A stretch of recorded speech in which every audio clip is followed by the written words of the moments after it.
ever. And I'll take some more reactions. And, Atiku Abubakar had posted this with his tweet. He wrote, presidential pardon, offense committed October 2025. 1, drugs at 29.2%. 2, unlawful mining at 24.0%. Homicide, 13.5%. 4, fraud corruption at 12.3%. 5, hijacking at 5.8%. Firearms at 2.3%. Robbery theft at 2.3%. 8, kidnapping at 1.8%. Human trafficking at 1.8%. Others at 5.8%. And if I can read some of Atiku's tweet again, he wrote, Tinubu's reckless use of presidential pardon undermines justice and emboldens criminality at a time when Nigeria continues to reel under the weight of insecurity, moral decay, and a surge in drug-related offenses. It is both shocking and indefensible that the presidency would prioritize clemency for those whose actions have directly undermined national stability and social order. Particularly worrisome is the revelation that 29.2% of those pardoned were convicted for drug-related crimes at a time when our youth are being destroyed by narcotics and our nation is still struggling to cleanse its image from the global stain of drug offenses. Presidential pardon is meant to symbolize restitution and moral reform. Instead, what we have witnessed is a mockery of the criminal justice system, an affront to victims, a demoralization of law enforcement, and a grave injury to the conscience of the nation. Rufai, your thoughts? Oji, see, everything that this government, when they were in opposition, people like President Tinubu and his cohorts mocked Jonathan for, they have done in return. But the hypocrisy is that those that mocked Jonathan then, they can't talk today. They've brought out the tweets of Mr. Festus Keyamo about the pardon of Alamisia. They've just brought out the messages of Professor Wole Soyinka condemning the pardon of Alamisia, calling it immoral. Let the joke continue. But Oji, let me read you an excerpt from people that were instrumental to raising the man that died. Because Dr. Bello Aliru Muhammad OFR was instrumental to raising him. I don't want to go into their family conundrum. But hear what Dr. Bello said. He said that the alleged grounds for Miriam Sanders' release was predicated on appeals from her family, among other considerations. It's pertinent to stress that Biliamu was also a cherished family member who was profoundly loved and deeply mourned by the teaming relations, friends, close associates following the unfortunate incident that resulted in the gruesome murder 8 years ago. Miriam, let's not forget, had earlier on denied the same children now used to elicit sympathy and secure her release. The opportunity to know what a father's love and care means. All I just want to ask is, for those that are now coming out, granting press conference, because you can see that a pardon now has now become a political issue. And that's to show you that the pardon should never have been done. A pardon that leaves other parties hurt. Where other parts of the family consulted before this pardon, so it shows that it should not have been done. But I want to ask them today, if the tables were turned, that it was the lady that is being pardoned today that was killed, will her family support the pardon? Because you see, it's so easy. Yorubas have a saying, "Entoba kuniti egbe," is because the man is dead now. He's not here to tell his story. Right. Let's be careful. Well, President Tinubu should stop wasting, or can I use the word, gifting out pardons like they are selling recharge card. These are the things. And it's very sad how political this pardon has become. We've not even scratched the surface on the likes of the pardon of Peru. Did you read Mahmoud Jaga's press release talking about whether or not the father was there? And that's why I said the people that raised, I don't want to go into their family conundrum. A biological father is a biological father.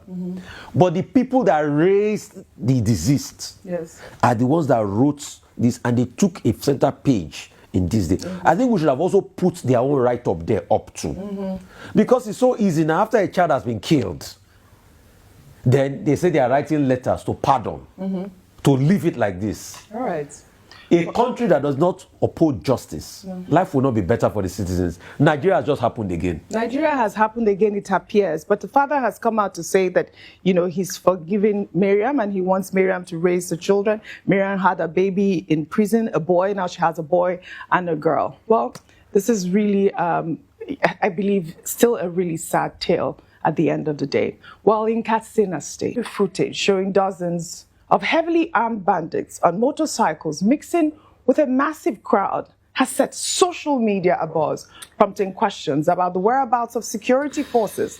The video, which has now gone viral, was reportedly captured during a peace dialogue in Bakori local government area during the Operation Safe Corridor initiative on Sunday, October 12. Let's take a look.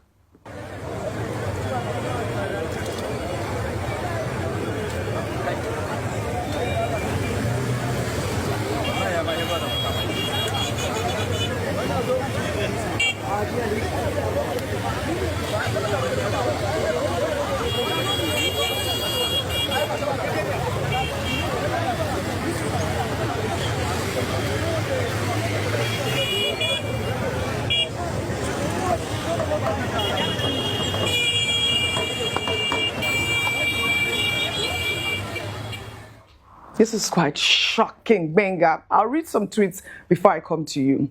Adeyemi wrote on X, "We need help in this country. After watching this video, we must confront some difficult questions. Who is financing this sizable force? 1, AK-47s are not cheap. 2, the food they consume is not cheap. 3, the fuel for all these bikes is not cheap. Where are they buying it from and how do they acquire it in such large quantities? 4, the ammunition being used, where is it coming from? How do they communicate with one another via phone? To me, this is more than just a war. It's a cash cow for someone and a retirement plan for others. Even with the evidence in this video, I wouldn't be surprised if some powerful countries are involved. Nigeria is truly at war." That's what Adeyemi says. Amos says, "The same people terrorizing communities now sitting at the negotiation table like politicians. This country moves in circles. Every time they scream peace talk, what they really mean is pause until we regroup. It's the same tired script.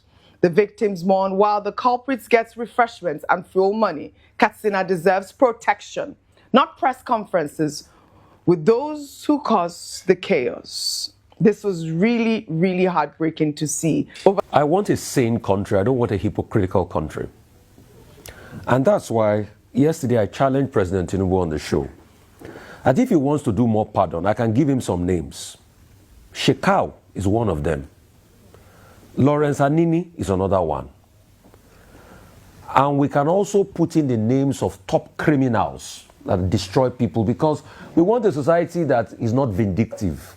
If in the case of the person pardoned, I repeat, if they are not high up there, that they can even have access to the president, will that pardon happen? We're talking about a society that calls for fairness. And that's exactly what's happening in the north. Look at it. Bandits can go around in motorcycles, right? Yeah. But have we not been talking about Nnamdi Kanu for a while? So you can see the kind of country. All of this is not an offense. Just let some other people take guns and move on the street. Look at that one, wearing military camo. In the end, we say they should forgive them, isn't it? Because we want a society. Peace pact. Oh, it's a peace pact. Yes, look at guns. It happened on Sunday. Look at non-state actors wearing military fatigue and carrying guns. In the end, don't we want a country that forgets the past? Let's forgive them. Let's forgive them. Let's see the kind of country we are going to build. But Nnamdi Kanu, no, he must suffer. He must suffer. So let's continue with the hypocrisy. You can see the killings in Abia. All those that kill people in this gory way, let's leave them and let them be. Let's forgive them. Because we want to build a country of hypocrisy. No sense. See, let me tell you something, Audrey. A nation that values privileges over purpose will lose the privilege and will lose the purpose. What's that? Nigeria is a country that has valued privilege over purpose. Right. We have lost the purpose, we have lost the privilege. All right, we're fine.